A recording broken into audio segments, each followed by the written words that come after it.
Hello everyone, this is Mike, Madman Review's resident gun nut. In this video, I'll talk about New Jersey's newly proposed anti-Second Amendment bill. At the time of this writing, it has yet to be scheduled for a committee vote in the Senate, but it's getting there. Due to delays in this video's production, it's possible that by the time this is published, this bill will have been signed into law. We're only a three-man team here, but you can help speed up our productions by subscribing to our channel. For those who have no idea what this new unconstitutional bill is all about, I'll provide background so you know what's going on.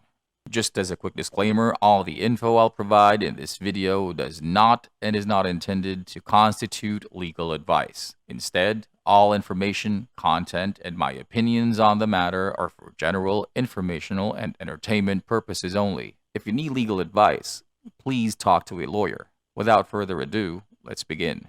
On October 13th, two anti-gun lawmakers of New Jersey, Senate President Nicholas Scutari and Assembly Speaker Craig Coughlin, proudly presented to the public a new gun legislation at the State House in Trenton, New Jersey. They touted it as America's, quote, strongest measure concerning concealed carry, end quote, with the main goal of significantly restricting when and where civilians can legally carry their defensive firearms outside of their homes. When he announced the proposal in a State House press conference, Senate President Scutari said he personally believes that the people's way of life is being threatened by certain things that have gone on in the federal government, and that they're addressing those things by dropping this piece of unconstitutional legislation. It's very typical of him and his cohorts to characterize the ruling in a tone-deaf manner as, quote, threatening to the people's way of life, end quote, especially considering that A, there is an incoming red wave in the midterms, and B, the senile POTUS and his socialist friends are the ones running the show. Trump had been kicked out of the White House 2 years ago.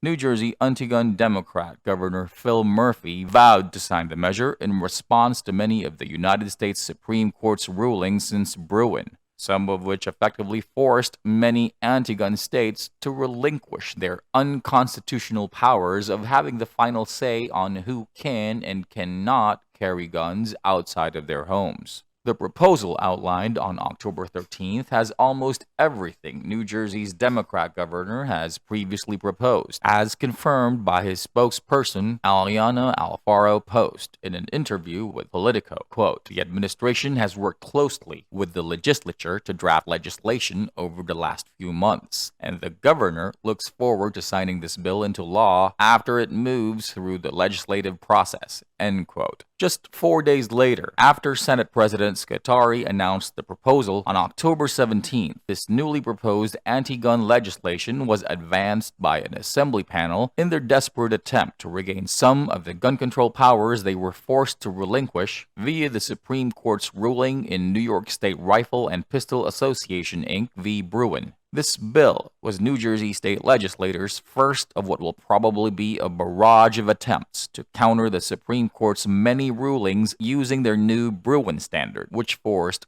gun-restrictive states like New Jersey to repeal gun control laws that prevented firearms owners from exercising their Second Amendment right to carry a firearm outside their homes by requiring them to show a quote-unquote justifiable need. Once signed, this legislation will revise New Jersey's existing laws, making it impossible for a lot of people to get a concealed carry firearm, not to mention severely limiting places outside of one's home where a gun can be carried even with a permit to carry. One of the many changes the bill proposes is to expand the criteria for disqualifying certain people from purchasing and owning guns. The bill specified 6 different types of people. Personally, I don't have anything against the first 5 types, namely 1. People who are either presently confined or have been admitted or committed to mental disorder treatment. 2. Those who are subject to an outstanding arrest warrant for an indictable crime in New Jersey or for a felony in any other state or federal jurisdiction. 3. Those who violated any restraining order related to domestic violence. 4. Those who violated any restraining order related to sexual assault. And 5. Those who are fugitives from other states. However, the 6th type sounds sneaky. Those are people who were convicted for violating the handgun carry requirements established under this bill. Another thing this bill proposes is it'll require individuals applying for a permit to carry a concealed handgun to undergo a gun safety training, which I can partly agree to, because there are people who purchase guns but have no idea how to use them. But would the state accept a training certificate from just anyone? Probably not. There will probably be only a few people or organizations approved by the state to give a gun safety course, which just makes this section another layer of red tape. Also, concealed carry permit applications will be required to provide endorsements from 5 people unrelated to the applicant as part of a greatly revamped background check. Yet again, another layer of red tape. And then there's also that part of the new bill that will require concealed carry permit applicants to purchase liability insurance. Who knows how much that will cost? I'm pretty sure umbrella insurance providers like Liberty Mutual or State Farm will be really happy when this bill is signed into law.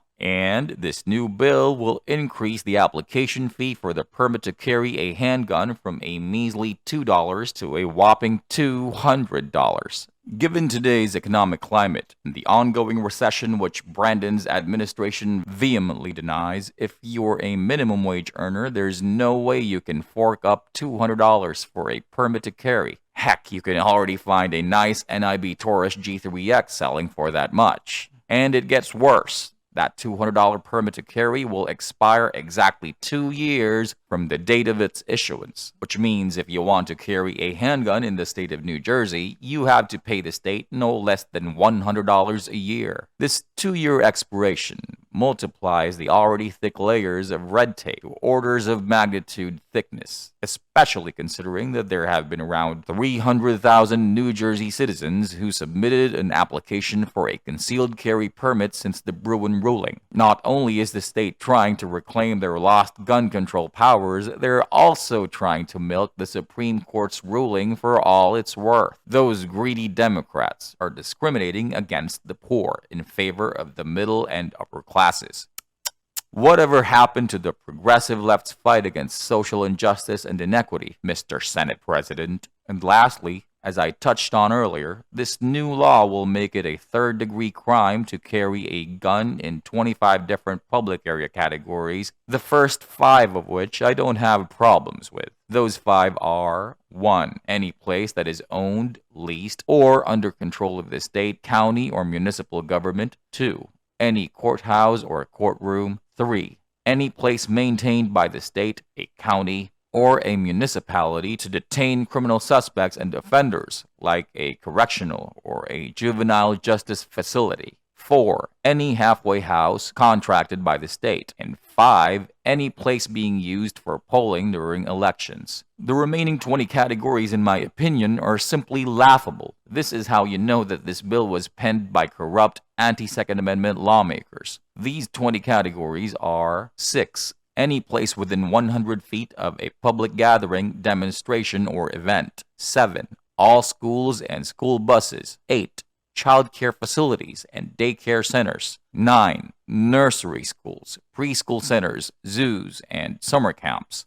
10. Any park, beach, recreation facility, or playground owned or controlled by the state, county, or local government unit, or any part of such a place designated as a gun-free zone by the governing authority based on considerations of public safety. 11. At youth sports events, during and immediately preceding and following the conduct of such events. 12. Any publicly owned or leased library or museum. 13.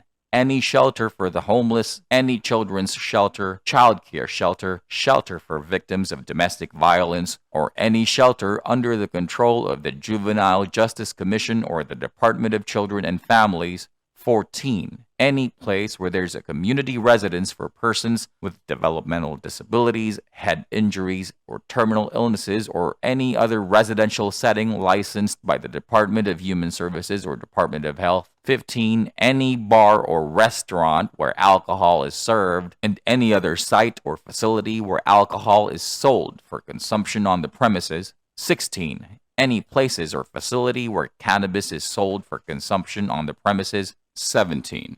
Any privately or publicly owned and operated entertainment facility within New Jersey, including but not limited to a theater, stadium, museum, arena, racetrack, or other places where performances, concerts, exhibits, games, or contests are held. 18. Casinos and any other related facilities, including but not limited to appertenant hotels, retail premises, restaurant and bar facilities, and entertainment and recreational venues located within the casino property. 19. Energy plants or any facility where there's operation that produces, converts, distributes, or stores energy or converts one form of energy to another. 20. Any airport or public transportation hub, which means what happened in Philadelphia last year. If you didn't know, a woman was raped in a train car on the Market-Frankfurt line and none of her fellow passengers tried to help her. That can happen anywhere in New Jersey, and these anti-gun lawmakers are okay with it. 21. Any healthcare facility, including but not limited to a general hospital, special hospital, mental hospital, public health center, diagnostic center, treatment center, rehabilitation center, extended care facility, skilled nursing home, intermediate care facility, tuberculosis hospital, chronic disease hospital, maternity hospital, outpatient clinic, dispensary, assisted living center, or residential healthcare facility. 22. Any facility licensed or regulated by the Department of Human Services or Department of Health that provides addiction or mental health treatment or support services. 23. Any public location being used for making motion picture or television images for theatrical, commercial, or educational purposes during the time such location is being used for that purpose. 24. Any private property, including but not limited to residential, commercial, industrial, agricultural, institutional, or undeveloped property, unless the owner has provided express consent or has posted a sign indicating that it is permissible to carry on the premises a concealed handgun with a valid and lawfully issued license. Like, does anyone ever do that? And finally, 25. Any other place in which the carrying of a handgun is prohibited by statute or rule or regulation promulgated by a federal or state agency or by municipal ordinance or regulation. As I said, I find these categories questionable at best and downright unconstitutional at worst. These 20 categories make it so that you can really only carry your gun outside of your home legally if you're just walking or driving around aimlessly with no particular destination in mind. You're paying the state of New Jersey $200 for a permit to carry that is, for all intents and purposes, useless. If you agree or disagree, you can let me know by commenting down below. So, where's this new bill going? New York passed similar legislation 3 months ago, but it was struck down by a federal judge, saying it would be unconstitutional to prohibit guns in so-called sensitive areas like Times Square. But another judge reversed that ruling, so it will remain in effect while the case is appealed. In Trenton, New Jersey, the majority of the committee last Monday, October 17th, agreed to advance the bill, with only Republican Assemblyman Robert Oth and Republican Assemblywoman Vicki Flynn voting no. The new bill is expected to go before the full assembly for a vote on Thursday, October 27th. Whether you're in New Jersey or in another state with strict gun laws, you should keep your eyes open for these kinds of unconstitutional gun laws. If you're in New Jersey, you know that Democrats have been the dominant party there since 2002. You want less of these laws? Talk to your family and friends. Share these types of videos with them to spread awareness. And do your research on your politicians so you'll only vote for those who care about your Second Amendment rights. And that's all I have for you in this video. If you've made it this far, you probably like this type of content. Please help us make more of these by clicking on the like, share, and subscribe buttons. And as always, thanks for watching.